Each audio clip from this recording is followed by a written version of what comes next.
Hello everybody and welcome back to In the Sparrow's Nest. Hopefully we're not too late. I don't think you're ever too late for something as fun as this. But Mia from Wishes and Wonders had made a fabulous tag called Behind the Scenes. Well, this whole month has been crazy with all the animals that we've been taking care of course, just taking care of the farm itself. And so we didn't really get an opportunity to, till about now to get it done. So I hope you'll enjoy it as much as we'll enjoy answering the questions. And so what I thought I would do is, as I'm answering, I would just scan around our nursery room so you get to peek at all the wonderful things that we have here. So you get the eye candy while I get the enjoyment of answering these questions. Now, you are going to see all the babies that are in our current collection. There is nobody hiding anywhere, well, except for one, but that I will explain a little bit later. And you'll see babies dressed in long clothes, short sleeves, themed Thursday outfits, lots of fun that we just kind of bypassed the time. We didn't get to do everything we wanted to do. So know that we're always trying to be current in the collection and in the hobby, but sometimes time just gets away from us. So let's get through those questions. All right, question number 1. How do you prepare for letting go of a doll? Well, rehoming a baby doll is not always the easiest thing to do. There are a lot of memories that I associate with each of my dolls, whether it had been a beautiful box opening or a time in which I adopted them. So choosing which dolls stay and which dolls have to find a new home, like I said, is sometimes wrapped in a little bit of turmoil. I have let 7 or 8 dolls find new homes from our nursery, and what I did, which is something that I've heard now throughout the hobby, is to just take that doll and place them in another room where they are kind of like out of sight, out of mind, maybe not always out of mind, but definitely out of sight, and you find out whether that doll has a place in your nursery, whether you miss them or not. So I do the same thing. I place a doll into the other room, and I just see how my feelings go within 4 or 5 weeks or so. Sometimes it's longer than that. A lot of it always depends upon what's going on the farm. And I do have a doll right now that is sitting in the other room, and that is the doll that's not in my collection. And yeah, so he's still in his summer clothes as we're now in fall. And I think he is going to be one that I'm going to let go. He is a doll that I love the sculpt, and I already have 2 of them, which are these 2 fellows right here. And that would be Leo and Tori. And so having a third of this sculpt makes it a little bit easier to go ahead and let him go. He is done by an artist that I have 4 or 5 other dolls by. But I know he'll be enjoyed. He's a beautiful doll, and I know he'll find a good home. All right, question number 2. Have you ever not liked a baby when you did the box opening but grew to love it afterwards? I think that's only happened to me one time. Most of the time, no, I won't say most of the time, all the time that I have loved a doll, when the baby came, opened the box, I loved the doll. I'm going to say that this particular baby right here, which is Truman, I did not love, she came as a her, he came as a her. I did not love her from the get-go. I thought she was really, really cute. Reminds me of her brother Linus. In actuality, it's just the smaller version of Linus. This is the Lillian kit. And she came with no hair, but pinholes in the back of the head, where she was rooted, but then the hair was pulled out. So for the longest time, and I want to say years, she was not my favorite sculpt. So one day I decided to go ahead and root him some hair and change her to a boy, and now I do love him. So I guess he would be a yes to that question. Let's see. My baby clothes drawers are in good shape, so a hot mess. Well, in our nursery, this is the only piece of furniture where I keep the doll clothes. It's a large bureau. It sits underneath these beautiful little teddy bears and such. And they have drawers that go across. It's at 1, 2, 3. Oh, well, I'll go ahead and open it so I can show you. Let me put my questions down. And you will see, for the most part, these are pretty organized, but they're full. So these are where all of my preemie clothes are, which looks really, really good right now. Let's see, this would be our little girls, 0 to 3 month, which look really good. This is girls 3 month, and then I have so-and-so. Then you have the boys down there, and they equally look as clean. But if I were to take you into the other room where I have other stores of closet, I wouldn't say they're a hot mess, but I do leave that for my mom to take care of because she is like the queen of clothing organizing. She loves doing that. We go through it. We decide what I'm gonna keep, what I can give away, what I can pass on to other families or their dog collectors. And so, yeah, I would say that in here, this is good. This looks really, really good. And where in the closets where I have stuff hanging also looks really, really good. But there are areas that could definitely use some help. Yeah, come and help me. That's my mama, and she always comes and helps me. All right, question number 4. Your friend is planning to buy a new doll that you know is a stolen sculpt. Do you approve, warn her, or disapprove? And if so, tell her how you feel. Yeah, definitely I would, I'm in the disapproval category of that. I don't judge people for wanting the doll that they want. Frankly, I don't understand why you would want a stolen sculpt kit because, because you can certainly buy the real deal. I mean, for me, it's about a protection of investment too. I know that if you have a kit that doesn't have a COA, not an authentic kit, you're not going to get the money that an authentic kit would get. In terms of artist perspective, I have a great deal of respect for the artist, and I don't begrudge an artist one single penny. I mean, they put their lives, their heart into the creations, so why would I not reward them by making sure the profits go directly to them? And that's just my opinion. I know what works for me may not work for others, and what works for others doesn't work for me. For me, it's about the genuine. I've always been about the genuine that comes in all forms of all artwork for me. Everything that you see in my room here came directly from an artist. It's just who I am. Love artistry. I'm an artist myself. And honestly, I could not imagine something like that happening to me where my creation was being basically sold for nothing. And it just would devalue my work. So I definitely would not want that to happen to me, so I certainly wouldn't be doing that to anybody else. All right, question number 5. It's another box opening video. You fast forward to their baby reveal, savor all the lead up stuff and wait to see the doll. Fast forward to the baby, then backtrack. Okay, so I have done all 3 of those. I mean, I'll be honest, if I'm going to pick one over the 3 that I do the most, it probably would be C. It would fast forward to the baby, then backtrack. Being on the farm here, I don't have the luxury of spending hours on end watching videos. So sometimes I have to get on and be as quick as I possibly can be. And sometimes it means that I watch the baby and then come back later in the evening. And then I'll watch everything that came with your baby. And I do that because I don't know if maybe people notice, maybe people don't notice.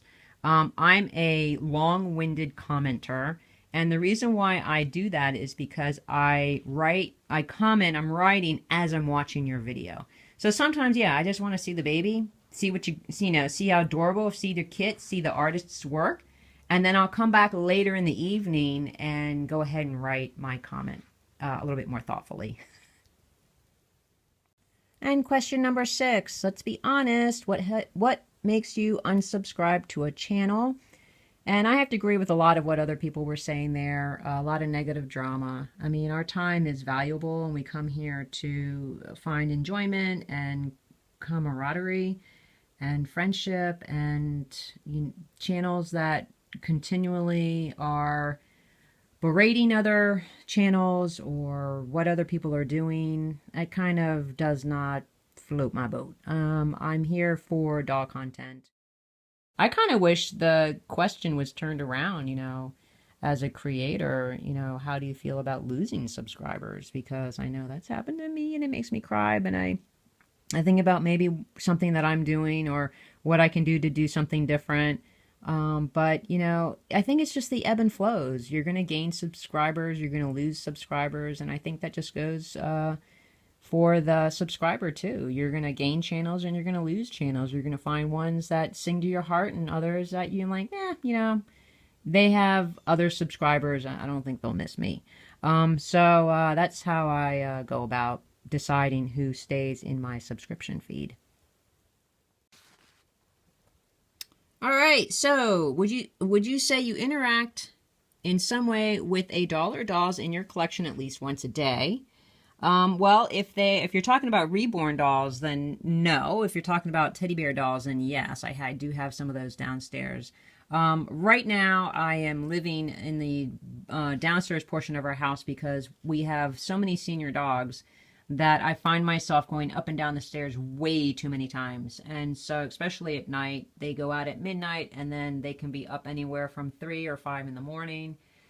So I've pretty much moved everything downstairs right now just to be able to take care of them. So I'm not in my doll room as much as I would like to be right now, but you know, things change, and I still try to make an effort to come make sure everybody's okay.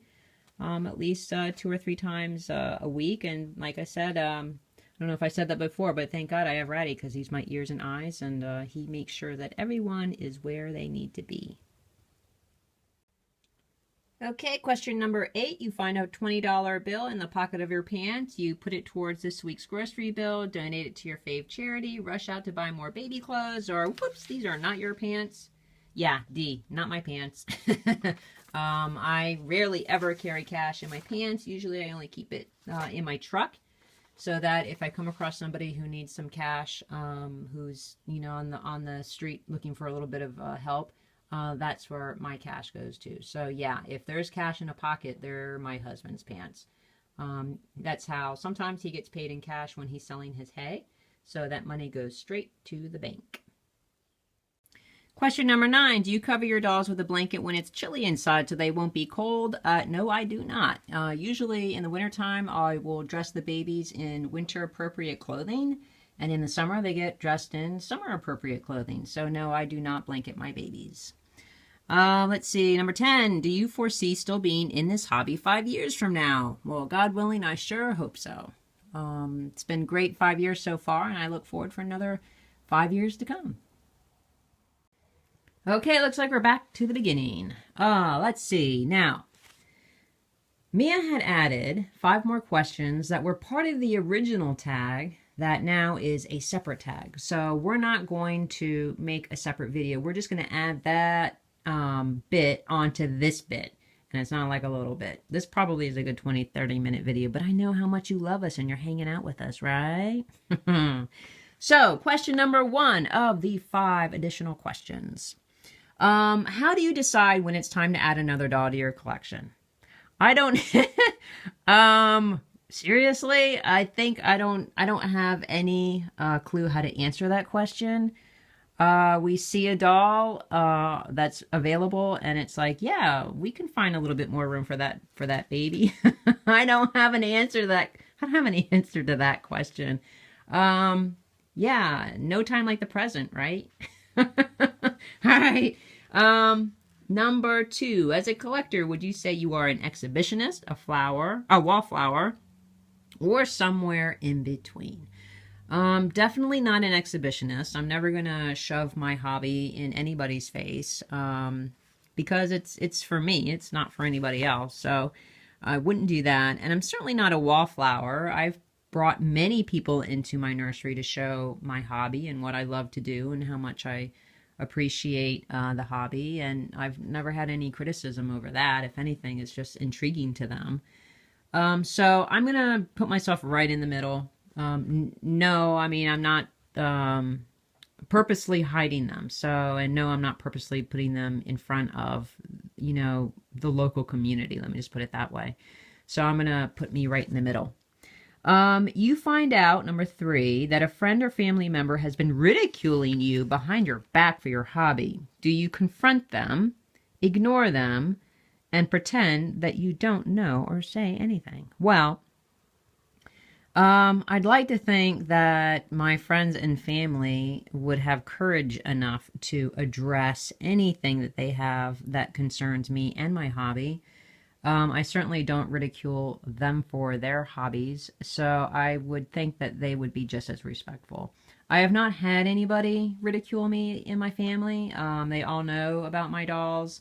Even the closest people in my local community know about the dolls. Some of them have been in my room and have seen this collection, so they know what it entails. I'm not ashamed to have them go look at my YouTube videos. I always say that to people. Friends around here, I go, hey, you want to see what I do? Go check out my YouTube channel. And that's where I leave it. And then they can make whatever conclusions, assumptions, or questions that they want to. And I leave it at that. I definitely probably wouldn't stay silent. I'd be like, you know, hey, what's the problem? And just have a conversation, because I'm all about having conversations. That is not something I'm afraid to have with people, because I'm an honest person, and I like knowing that, you know, if you've got questions, I've got answers. Let's have a conversation. Number 4, you just bought and received a new doll.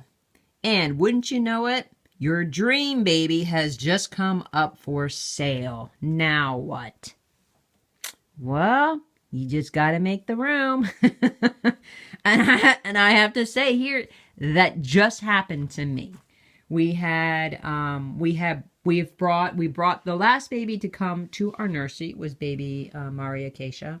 And Ratty is known for bringing babies kind of unexpectedly. And, you know, it's okay, because I do that too. I probably bring more teddy bears home than I do baby dolls at this point, because we are strapped for space. We're even strapped for space for teddy bears, but that's another story. So, yeah, we, if a dream baby, yeah, so Mari came up for adoption. Ratty adopted Mari, and then wouldn't you know it, a baby just came under, under my nose, and I'm like, I cannot believe this baby is being offered for adoption, because it's a kit that I had been looking for years, my friends. So when that baby came up by an artist that I love and respect, you make the room. So, is that it? Did I do it? No, I got one more. Do you go out and buy outfits especially for upcoming Theme Thursday, or do you use what you have? No, I do not go out and buy outfits just for Theme Thursday. I definitely use what I have. And I have a lot. When you have as many babies as we do, which I think is now teetering on 70, then yeah, I've got clothes. I've got clothes and more clothes and more clothes. And there are sometimes I'll go to a thrift store and I'll see something and I would think, well, you know what? I know Yvonne's done a Theme Thursday with that in mind. But no, I don't specifically go out looking for Theme Thursday clothing. Honestly, it would get really expensive to do that. So I have to decide where, you know, my investment, my money for this hobby goes into. And if I have to choose dolls over clothing, dolls are going to win every single time. We'll give you one last look in the crib. We want to thank all of you for coming and joining us today. We had a lot of fun. Thank you, Mia. You have been always an inspiration to us in this community, and we enjoyed doing all of your tag, and we really hope that we'll get to do another one soon. Friends, peace be with you, and we'll see you real soon. Bye.